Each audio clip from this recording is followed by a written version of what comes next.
C'est une fuite d'eau que Jean-Phil Swabahadine a du mal à avaler. Une fuite d'eau non prise en charge par qui que ce soit, malgré les nombreux appels du collectif des assoiffés de Mayotte, à l'heure où les Mahorais vivent au rythme des coupures d'eau. On a entendu nos élus au SIAM qui ont dit qu'il y a un déficit et qu'ils vont on va monter les factures. Apparemment, c'est déjà fait.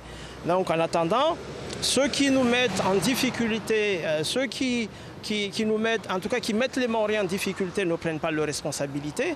Donc il faudrait à un moment donné sanctionner l'entreprise qui est Vinci, parce que ça veut dire aujourd'hui elle est payée pour ne pas faire son boulot. Les assoiffés de Mayotte demandent une meilleure gestion de l'eau de la part de tous les élus et une meilleure gestion du service public en général. Les élus sont là, ils sont en contact de la population, tout le monde passe là, ils voient. Cette problématique, on sait qu'elle a été transférée aux intercos.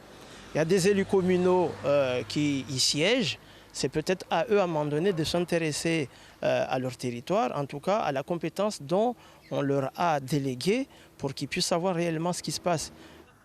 Dans un cri de désespoir, Jean-Phil Swabahadine en appelle à la DEAL. Selon lui, cette fuite représente aussi un danger pour les automobilistes, plus particulièrement les motards. Il suffit qu'effectivement il y a un dérapage sur ce virage-là, il y a un gros risque d'accident.